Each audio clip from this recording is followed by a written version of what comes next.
Today's story is called Psychosis. Sunday. I'm not sure why I'm writing this down on paper and not on my computer. I guess I've just noticed some odd things. It's not that I don't trust the computer, I just need to organize my thoughts. I need to get down all the details somewhere objective, somewhere I know that what I write can't be deleted or changed. Not that that's happened.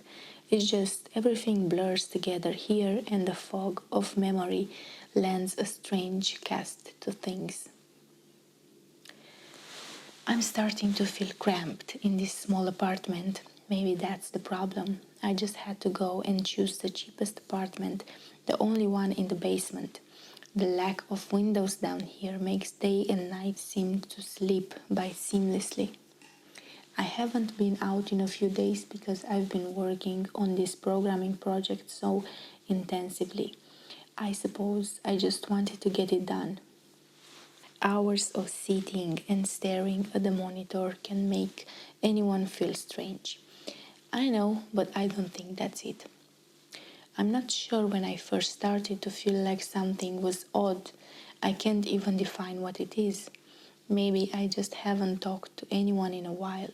That's the first thing that crept up on me. Everyone I normally talk to online while I program has been idle, or they've simply not logged on at all. My instant messages go unanswered. The last email I got from anybody was a friend saying he'd talk to me when he got back from the store, and that was yesterday. I'd call with my cell phone, but reception's terrible down here. Yeah, that's it. I just need to call someone. I'm going to go outside. Well, that didn't work so well. As the tingle of fear fades, I'm feeling a little ridiculous for being scared at all. I looked in the mirror before I went out, but I didn't shave the 2-day stubble I've grown. I figured I was just going out for a quick cell phone call. I did change my shirt though, because it was lunchtime, and I guessed that I'd run into at least one person I knew. That didn't end up happening. I wish it did. When I went out, I opened the door to my small apartment slowly. A small feeling of apprehension had somehow already logged itself in me for some indefinable reason. I chalked it up to having not spoken to anyone but myself for a day or two. I peered down the dingy grey hallway, made dingier by the fact that it was a basement hallway. On one end, a large metal door led to the building's furnace room. It was locked, of course. 2 dreary soda machines stood by it. I bought a soda from one of the first day I moved in, but it had a 2-year-old expiration date. I'm fairly sure nobody knows those machines are even down here, or my cheap landlady just doesn't care to get them restocked. I closed my door softly and walked the other direction, taking care not to make a sound. I have no idea why I chose to do that, but it was fun giving in to the strange impulse not to break the droning hum of the soda machine, at least for the moment. I got to the stairwell and took the stairs up to the building's front door. I looked through the heavy door's small square window and received quite the shock. It was definitely not lunchtime. City gloom hung over the dark streets outside, and the traffic lights at the intersection in the distance blinked yellow. Dim clouds, purple and black from the glow of the city, hung overhead. Nothing moved, save the few sidewalk trees that shifted in the wind. I remembered shivering, though I wasn't cold. Maybe it was the wind outside. I could vaguely hear it though, and I knew it was that unique kind of late night wind, kind that was constant, cold and quiet. save for the rhythmic music it made as it passed through the countless unseen tree leaves. I decided not to go outside. Instead, I lifted my cell phone to the door's little window and checked the signal meter. The bars filled up the meter and I smiled. Time to hear someone else's voice. I remember thinking relieved. It was such a strange thing to be afraid of nothing. I shook my head, laughing at myself silently. I hit speed dial for my best friend Amy's number and held the phone up to my ear. It rang once, but then it stopped. Nothing happened. I listened to silence for a good 20 seconds, then hung up. I frowned and looked at the signal meter again, still full. I went to dial her number again, but then my phone rang in my hand, startling me. I put it up to my ear. "Hello?" I asked, immediately fighting down a small shock at hearing the first spoken voice in days, even if it was my own. I had gotten used to the droning hum of the building's inner workings, my computer and the soda machines in the hallway. There was no response to my greeting at first, but then finally a voice came. "Hey," said a clear male voice, obviously of college age like me. "Who's this?" "John," I replied, confused. "Oh, sorry, wrong number," he replied, then hung up. I lowered the phone slowly and leaned against the thick brick wall on the stairwell. That was strange. I looked at my received calls list, but the number was unfamiliar. Before I could think on it further, the phone rang loudly, shocking me yet again. This time I looked at the caller before I answered. It was another unfamiliar number. This time I held the phone up to my ear but said nothing. I heard nothing but the general background noise of a phone. Then a familiar voice broke my tension. "John?" was the single word in Amy's voice. I breathed in sign of relief. "Hey, it's you," I replied. "Who else would it be?" she responded. "Oh, the number. I'm at a party on 7th Street and my phone died just as you called me. This is someone else's phone, obviously." "Oh, okay," I said. "Where are you?" she asked. My eyes glanced over the drab whitewashed cylinder block wall and the heavy metal door with its small window. "At my building," I signed. "Just feeling cooped up. I didn't realize it was so late." "You should come here," she said, laughing. "Nah, I don't feel like looking for some strange place by myself in the middle of the night," I said, looking out the window at the silent, windy street that secretly scared me just a tiny bit. "I think I'm just going to keep working or go to bed." "Nonsense," she replied. "I can come get you. Your building is close to 7th Street, right?" "How drunk are you?" I asked silently. "You know where I live?" "Oh, of course," she said abruptly. "I guess I can't get there by walking, huh?" "You could if you wanted to waste half an hour," I told her. "Right," she said. "Okay, have to go. Good luck with your work." I lowered the phone once more, looking at the numbers flash as the call ended. Then the drawing silence suddenly reasserted itself in my ears. The two strange calls and the eerie street outside just drove home my aloneness in this empty stairwell. Perhaps from having seen too many scary movies, I had a sudden, inexplicable idea that something could look in the door's window and see me, some sort of horrible entity that hovered at the edge of a loneliness, just waiting to creep up on unsuspecting people that stayed too far from other human beings. I knew the fear was irrational, but nobody else was around, so I jumped down the stairs, ran down the hallway into my room, and closed the door as swiftly as I could while still staying silent. Like I said, I feel a little ridiculous for being scared of nothing, and the fear has already faded. Writing this down helps a lot. It makes me realize that nothing is wrong. It filters out half-formed thoughts and fears and leaves only cold, hard facts. It's late. I got a call from a wrong number and Emmy's phone died, so she called me back from another number. Nothing strange is happening. Still, there was something a little off about that conversation. I know it could have just been the alcohol she'd had, or was it even her that seemed off to me? Or was it... Yes, that was it.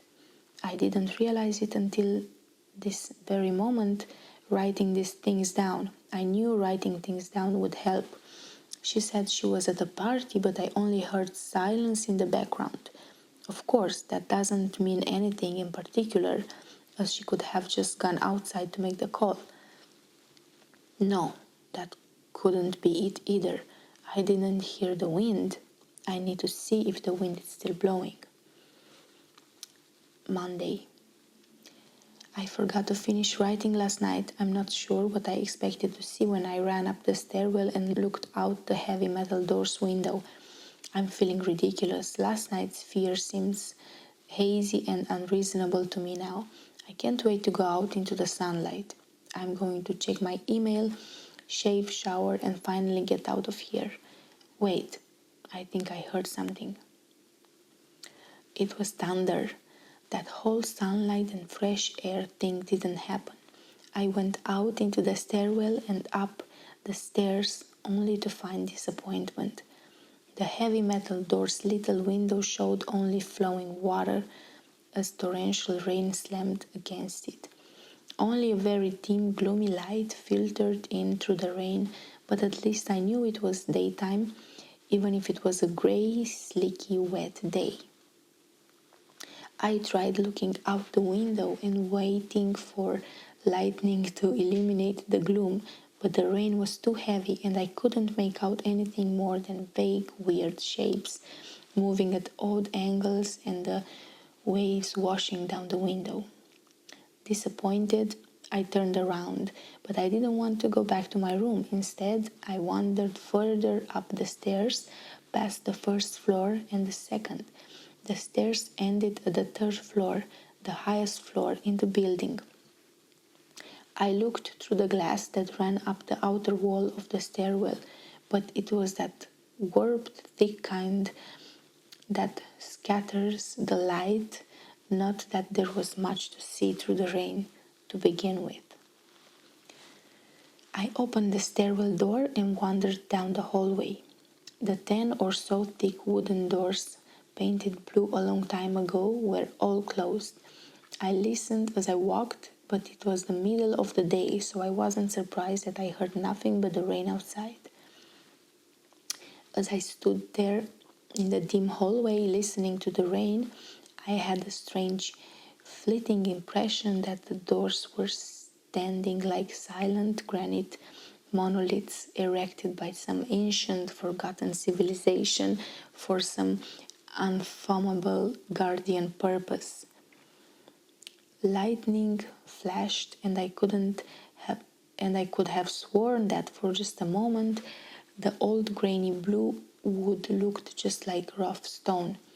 I laughed at myself for letting my imagination get the best of me, but then it occurred to me that the dim gloom and lightning must mean there was a window somewhere in the hallway. A vague memory surfaced, and I suddenly recalled that the third floor had an alcove and an inset window halfway down the floor's hallway. Excited to look out into the rain and possibly see another human being, I quickly walked over the alcove, finding a large thin glass window. Rain washed down it as with the front door's window, but I could open this one. I reached a hand out to slide it open, but hesitated. I had the strangest feeling that if I opened that window, I would see something absolutely horrifying on the other side. Everything's been so odd lately, so I came up with a plan, and I came back here to get what I needed. I don't seriously think anything will come of it, but I'm bored. It's raining and I'm going stir crazy. I came back to get my webcam. The cord isn't long enough to reach the third floor by any means, so instead I'm going to hide it between the two soda machines in the dark end of my basement hallway, run the wire along the wall and under my door, and put black duct tape over the wire to blend it with the black plastic strips that runs along the base of the hallway walls. I know this is silly, but I don't have anything better to do. Well, nothing happened. I propped open the hallway to stairwell door, steeled myself, then flung the heavy front door wide open and ran like hell down the stairs to my room and slammed the door. I watched the webcam on my computer, intently seeing the hallway outside my door and most of the stairwell. I'm watching it right now, and I don't see anything interesting. I just wish the camera's position was different, so that I could see out the front door. Hey, somebody's online. I got out an older, less functional webcam that I had in my closet to video chat with my friend online. I couldn't really explain to him why I wanted to video chat, but it felt good to see another person's face. He couldn't talk very long, and we didn't talk about anything meaningful, but I felt much better. My strange fear has almost passed. I would feel completely better, but there was something odd about our conversation. I know that I've said that everything has seemed odd, but still, he was very vague in his responses. I can't recall one specific thing that he said, no particular name or place or event, but he did ask for my email address to keep in touch. Wait, I just got an email. I'm about to go out. I just got an email from Amy that asked me to meet her for dinner at the place we usually go to. I do love pizza, and I've just been eating random food from my poorly stocked fridge for days, so I can't wait. Again, I feel ridiculous about the odd couple of days I've been having. I should destroy this journal when I get back. Oh, another email. Oh my god, I almost left the email and opened the door. I almost opened the door. I almost opened the door, but I read the email first. It was from a friend I hadn't heard from in a long time, and it was sent to a huge number of emails that must have been every person he had saved in his address list. It had no subject, and it said simply, "Seen with your own eyes, don't trust them, they." What the hell is that supposed to mean? The words shock me, and I keep going over and over them. It is a desperate email sent just as something happened. The words are obviously cut off without finishing. On any other day, I would have dismissed this as spam for a computer virus or something. But the words, "seen with your own eyes." I can't help but read over this journal and think back on the last few days and realize that I have not seen another person with my own eyes or talked to another person face to face. The webcam conversation with my friend was so strange, so vague, so eerie now that I think about it. Was it eerie, or is the fear clouding my memory? My mind toys with the progression of events I've written here, pointing out that I have not been presented with one single fact that I did not specifically give out unsuspectingly. The random wrong number that got my name, and the subsequent strange return call from Amy, the friend that asked for my email address. I messaged him first when I saw him online, and then I got my first email a few minutes after that conversation. Oh my god, that phone call with Amy. I said over the phone. I said that I was with half an hour's walk of 7th Street. They know I'm near there. What if they're trying to find me? Where is everyone else? Why haven't I seen or heard anyone else in days? No, this is crazy. This is absolutely crazy. I need to calm down. This madness needs to end. Advertisement. I don't know what to think. I ran about my apartment furiously, holding my cell phone up to every corner to see if I got a signal through the heavy walls. Finally, in the tiny bathroom, near one ceiling corner, I got a single bar. Holding my phone there, I sent a text message to every number in my list.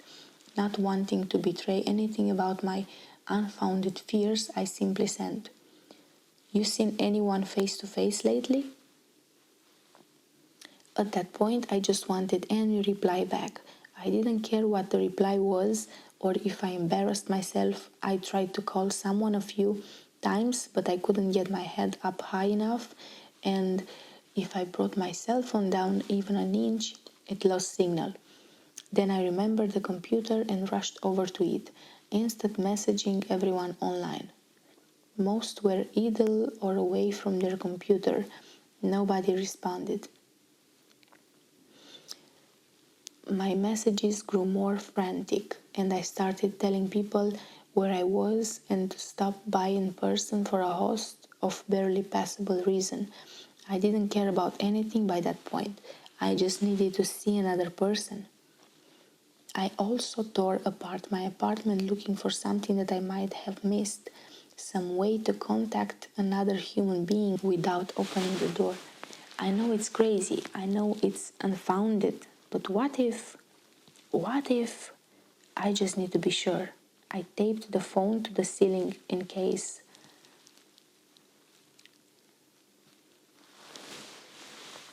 Tuesday. The phone rang. Exhausted from last night's rampage, I must have fallen asleep. I wake up to the phone ringing and ran into the bathroom, stood on the toilet and flipped open the phone, taped to the ceiling. It was Amy and I feel so much better. She was really worried about me and apparently had been trying to contact me since the last time I talked to her. She's coming over now, and yes, she knows where I am without me telling her. I feel so embarrassed. I'm definitely throwing this journal away before anyone sees it. I don't even know why I'm writing it right now. Maybe it's just because it's the only communication I've had at all since God knows when. I look like hell too. I looked in the mirror before I came back in here. My eyes are sunk. My stubble is thicker and I just look generally unhealthy. My apartment is trashed, but I'm not going to clean it up. I think I need someone else to see what I've been through. These past few days have not been normal. I'm not one to imagine things. I know I have been the victim of extreme probability. I probably missed seeing another person a dozen times. I just happened to go out when it was late at night or the middle of the day when everyone was gone. Everything's perfectly fine. I know this now. Plus, I found something in the closet last night that has helped me tremendously. A television. I set it up just before I wrote this and now it's on in the background. Television has always been an escape for me and it reminds me that there's a world beyond these dingy brick walls. I'm glad Amy's the only one that responded to me after last night's frantic postering of everyone I could contact. She's been my best friend for years. She doesn't know it, but I count the day that I met her among one of the few moments of true happiness in my life. I remember that warm summer day fondly. It seems a different reality from this dark, rainy, lonely place. I feel like I spent days sitting in that playground, much too old to play, just talking with her and hanging around doing nothing at all. I still feel like I can go back to the moment sometimes, and it reminds me that this damn place, it's not at all that there is, finally, a knock on the door. I thought it was odd that I couldn't see her through the camera. I hid between the two soda machines. I figured that it was bad positioning, like when I couldn't see out the front door. I should have known. I should have known. After the knock, I yelled through the door jokingly that I had a camera between the soda machines because I was embarrassed myself that I had taken this paranoia so far. After I did that, I saw her image walk over to the camera and look down at it. She smiled and waved. "Hey," she said to the camera brightly, giving it a wry look. "It's weird, I know," I said into the mic attached to my computer. "I've had a weird few days." "Must have," she replied. "Open the door, John." I hesitated. How could I be sure? "Hey, humor me a second here," I told her through the mic. "Tell me one thing about us. Just prove to me you're you." She gave the camera a weird look. "All right," she said slowly, thinking. "We met randomly at a playground when we were both way too old to be there." I sighed deeply as reality returned and fear faded. God, I'd been so ridiculous. Of course it was Emmy. That day wasn't anywhere in the world except in my memory. I'd never even mentioned it to anyone, not out of embarrassment, but out of a strange secret nostalgia and longing for those days to return. "Haha, all right, I'll explain everything," I told her. "Be right there." I ran to my small bathroom and fixed my hair as best I could. I looked like hell, but she would understand. Snickering at my own unbelievable behavior and the mess I'd made of the place, I walked to the door. I put my hand on the doorknob and gave the mess one last look. So ridiculous, I thought. My eyes traced over the half-eaten food lying on the ground, the overflowing trash bin, and the bed I'd tipped to the side looking for God knows what. I almost turned to the door and opened it, but my eyes fell on one last thing. The old webcam, the one I used for that eerily vacant chat with my friend. Its silent black sphere lay helplessly tossed to the side, its lens pointed at the table where this journal lay. An overwhelming terror took me as I realized that if something could see through that camera, it would have seen what I just wrote about that day. I asked her for one thing about us, and she chose the only thing in the world that I thought they or it did not know. But it did. It did know. It could have been watching me the whole time. I didn't open the door. I screamed in uncontrollable terror. I stomped on the old webcam on the floor. The door shook and the doorknob tried to turn, but I didn't hear Emmy's voice through the door. Was the basement door made to keep out drafts too thick, or was Emmy not outside? What could have been trying to get in, if not her? What the hell is out there? I saw her on my computer through the camera outside. I heard her on the speakers through the camera outside. But was it real? How can I know? She's gone now, I screamed and shouted for help. I piled up everything in my apartment against the front door. Friday. At least I think that it's Friday. I broke everything electronic. I smashed my computer to pieces. Every single thing on there could have been accessed my network access, or worse, altered. I'm a programmer, I know. Every little piece of information I gave out since this started, my name, my email, my location, none of it came back from outside until I gave it out. I've been going over and over what I wrote. I've been pacing back and forth, alternating between stark terror and overpowering disbelief. Sometimes I'm absolutely certain some phantom entity is dead set on the simple goal of letting me to go outside. Back to the beginning with the phone call from Amy. She was effectively asking me to open the door and go outside. I keep running through in my head. One point of view says I've acted like a madman And all of this is the extreme convergence of probability, never going outside at the right times by pure luck, never seeing another person by pure chance, getting a random nonsense email from some computer virus at just the right time. The other point of view says that extreme convergence of probability is the reason that whatever's out there hasn't gotten me already. I keep thinking, I never opened the window on the third floor. I never opened the front door until that incredibly stupid stunt with the hidden camera, after which I ran straight to my room and slammed the door. I haven't opened my own solid door since I flung open the front door of the building. Whatever's out there, if anything's out there, never made an appearance in the building before I opened the front door. Maybe the reason it wasn't in the buildings already was that it was elsewhere getting everyone else, and then it waited until I betrayed my existence by trying to call Amy, a call which didn't work until it called me and asked me my name. Terror literally overwhelms me every time I try to fit the pieces of this nightmare together. That email, short cutoff, was it from someone trying to get words out? Some friendly voice desperately trying to warn me before it came? Seen with my own eyes, don't trust them. Exactly what I've been so suspicious of.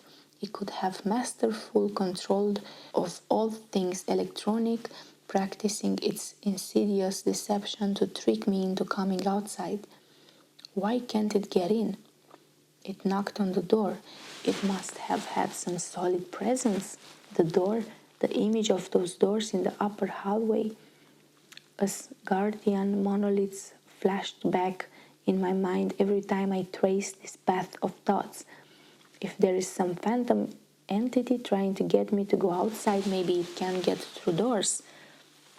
I keep thinking back over all the books I've read or movies I've seen, trying to generate some explanation for this. Doors have always been such intense posse of human imagination, always seen as words or portals of special importance. Or perhaps the door is just too thick. I know that I couldn't bash through any of the doors in this building, let alone the heavy basement ones. Aside from that, the real question is, why does it even want me? If it just wanted to kill me, it could do it any number of ways, including just waiting until I starve to death. What if it doesn't want to kill me? What if it has some far more horrific fate in store for me? God, what can I do to escape this nightmare? A knock on the door. I told the people on the other side of the door, I need a minute to think and I'll come out. I'm really just writing this down so I can figure out what to do. At least this time I heard their voices.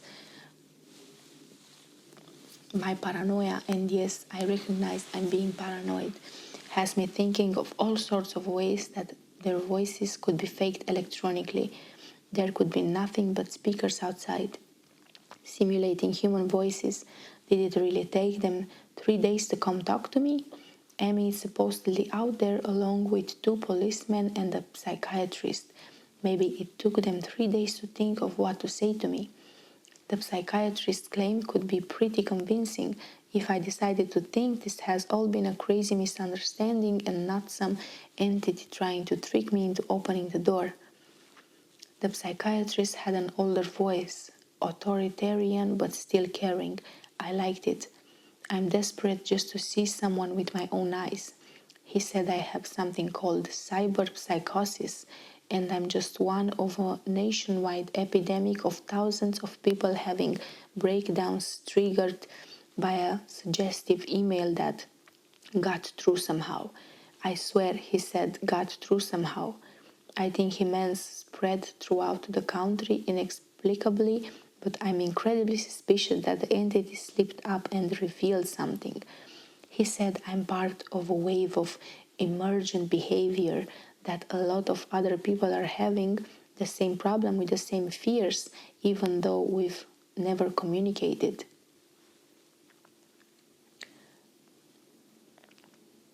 That neatly explains the strange email about I that I got. I didn't get the original triggering email, I got a descendant of it. My friend could have broken down too and tried to warn everyone he knew against his paranoid fears. That's how the problem spread, the psychiatrist claims. I could have spread it too with my texts and instant messages online to everybody I know. One of those people might be melting down right now after being triggered by something I sent them, something they might interpret any way that they want. Something like a text saying, "Seen anyone face to face lately?" The psychiatrist told me that he didn't want to lose another one, that people like me are intelligent and that's our downfall. We draw connections so well that we draw them even when they shouldn't be there. He said it's easy to get caught up in paranoia in our fast-paced world, a constantly changing place where more and more of our interaction is simulated. I have to give him one thing. It's a great explanation. It neatly explains everything. It perfectly explains everything. In fact, I have every reason to shake off this nightmarish fear that something or consciousness or being out there wants me to open the door so it can capture me for some horrible fate worse than death.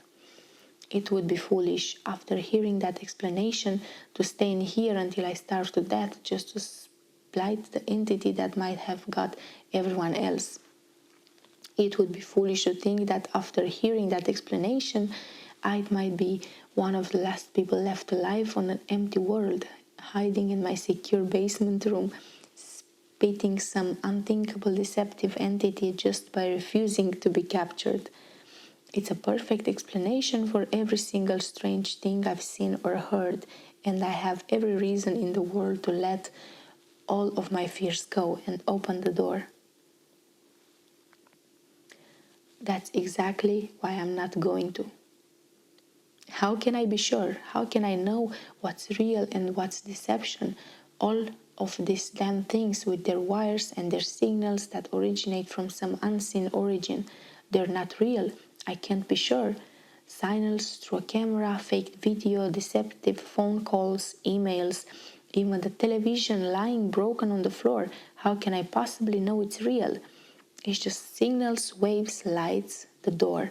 It's bashing on the door. It's trying to get in. That's insane. At least I finally see it with my own eyes. There's nothing left in here for it to deceive me with. I've ripped apart everything else. I can't deceive my eyes, can I? Seen with your own eyes, don't trust them, they. Wait, was that desperate message telling me to trust my eyes? Or warning me about my eyes too? Oh my god, that's the difference between a camera and my eyes. Oh my god, what's the difference between the camera and my eyes? They both turn light into electrical signals. They're the same. I can't be deceived. I have to be sure. I have to be sure. Date unknown. I calmly asked for paper and a pen, day in and day out, until it finally gave them to me. Not that it matters what I'm going to do, poke my eyes out. The bandages feel like part of me now. The pain is gone. I figure this will be one of my last chances to write legibly, as without my sign to correct mistakes, my hands will so slowly forget the motion involved.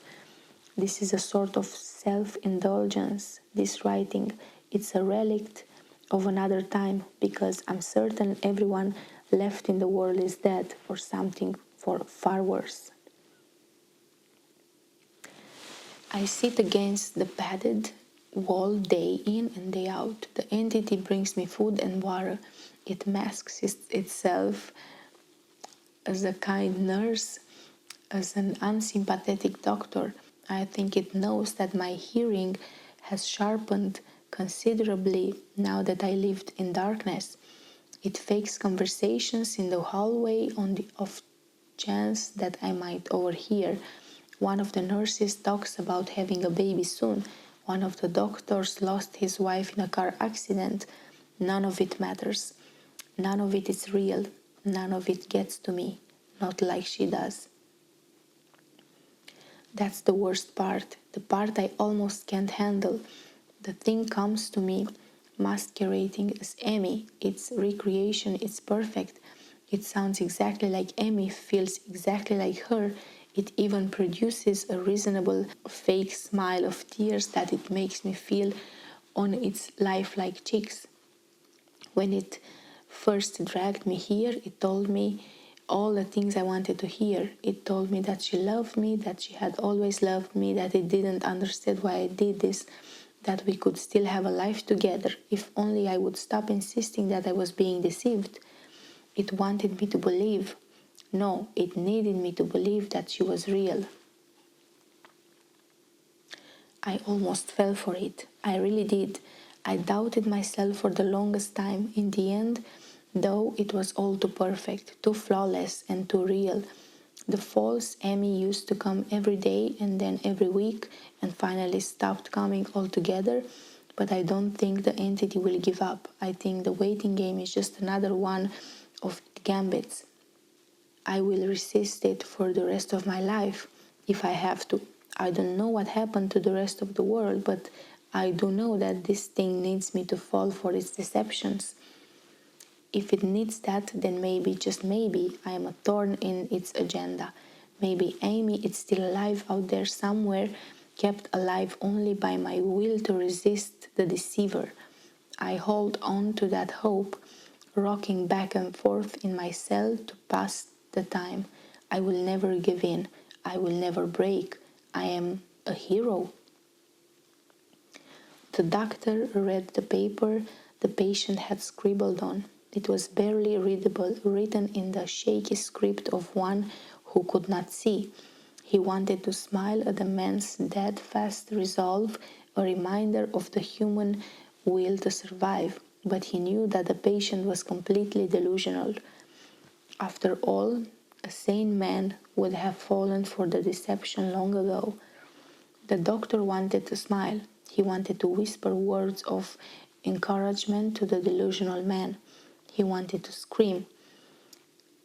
But the nerve filaments wrapped around his head into his eyes made him do otherwise. His body walked into the cell like a puppet and told the patient once more that he was wrong and that there was nobody trying to deceive him. Wow, that was a bit creepy indeed. Hope you enjoyed it. Kisses!